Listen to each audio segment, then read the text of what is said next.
10 வருஷத்துக்கு முன்னாடி ஒரு பொண்ண கடத்திட்டு வந்து ஒருத்தவன் யாருக்குமே தெரியாம அவனோட வீட்ல ஒளிச்சு வச்சிருக்கான். தினமும் அவள அபியூஸ் பண்றது மட்டும் இல்லாம அவள வெளியும் அனுப்பாம அப்படியே வீட்டுக்குள்ள பூட்டி வச்சிருக்கான். இந்த மாதிரி சமயத்துல திடீர்னு ஒரு நாள் அவனுக்கு என்ன தோணுச்சோ இல்லையோ, அந்த பொண்ண 2 மணி நேரம் உனக்கு டைம் தரேன், உனக்கு பிடிச்ச மாதிரி வெளிய போ, ஆனா நீ சீக்கிரமா வீட்டுக்கு வந்துடணும் அப்படின்ற மாதிரி சொல்லி அவளையும் வெளிய அனுப்புறான். இவளும் இந்த சான்ஸ கரெக்டா யூஸ் பண்ணிக்கணும் அப்படின்றதுக்காக அவனுக்கு நம்பிக்கை கொண்டு வரதுக்காக அங்க போய் துணி கடையில நல்ல ட்ரெஸ் எல்லாம் எடுத்துட்டு அவளுக்கு பிடிச்ச மாதிரி ஷாப்பிங் பண்ணிட்டு அவளும் வீட்டுக்கு வரா.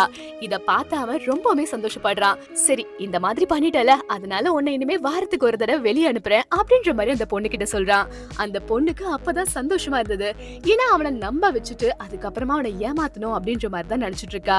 இந்த மாதிரி சமயத்துல அவளுக்கு கிடைக்கிற கொஞ்சம் கொஞ்சம் காசையும் அவ தப்பிச்சு வெளியே போறதுக்காக அப்படியே சேர்த்து வச்சுட்டு இருக்கா. திடீர்னு ஒரு நாள் இவனும் வந்து எங்க அம்மா அப்பா வேற வீட்டுக்கு எல்லாம் வராங்க, நீ எதுவும் தப்பா நினைச்சுக்கலனா நீயே என்ன கல்யாணம் பண்ணிக்கிறியா அப்படின்ற மாதிரி அந்த பொண்ணு கிட்ட ப்ரொபோஸ் எல்லாம் பண்ணி என்ன கல்யாணம் பண்ணிக்கோ அப்படின்ற மாதிரி சொல்லவும், அந்த பொண்ணு அப்ப கூட அது ஒரு பிளானா எடுத்துட்டு சரி நான் பண்ணிக்கிறேன் அப்படின்ற மாதிரி அவனுக்கு சந்தேகம் வராத மாதிரி நடிக்கிறா. கொஞ்ச நேரத்திலேயே அவனோட பேரண்ட்ஸ் எல்லாம் வந்ததுமே இதான் தன்னோட பையனோட கேர்ள் ஃபிரெண்ட் நினைச்சு அவங்க ரொம்ப சந்தோஷப்பட்டது மட்டும் இல்லாம எல்லாருமே ஃபேமிலியா உட்கார்ந்து ஆசையா சாப்பிடுறாங்க.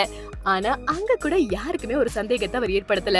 இப்படியே அவன் மேல நம்பிக்கை கொடுத்த கொஞ்ச நாள்ல ஒரு நாள் அவ சூப்பர் மார்க்கெட்டுக்கு போய் இதுதான் சமயம் நினைச்சு அங்க இருக்கிற அந்த கிளர்க்கு கிட்ட 10 வருஷத்துக்கு முன்னாடி நான் எங்க வீட்ல இருந்து தொலைஞ்சு போயிட்டேன், தயவு செஞ்சு என்னோட டேட்டா பேஸ் அங்க இருக்கான்னு பாருங்க, ஒருத்தர் என்ன தினமும் போட்டு பயங்கரமா சித்திரவதை பண்றான், ப்ளீஸ் எனக்கு ஹெல்ப் பண்ணுங்க அப்படின்ற மாதிரி அவர்கிட்ட சொல்லவும் அவர் ஆரம்பத்துல இந்த விஷயத்த நம்பல. ஆனா கம்ப்யூட்டர்ல போய் சர்ச் பண்ணி பார்க்கும் போதுதான் ஆமா, ஆனா 10 வருஷத்துக்கு முன்னாடி ஒரு பொண்ணு மிஸ் ஆயிருக்கா அப்படின்ற விஷயம் தெரிஞ்சு உடனே இந்த பொண்ணை கடத்தின அந்த ஆள் வீட்டுக்கு போலீஸும் அனுப்பி அவனையும் அரெஸ்ட் பண்ணிடுறாங்க. கடைசியா 10 வருஷத்துக்கு அப்புறம் சந்தோஷமா இந்த பொண்ணும் அந்த வீட்டை விட்டு வெளியே போறா.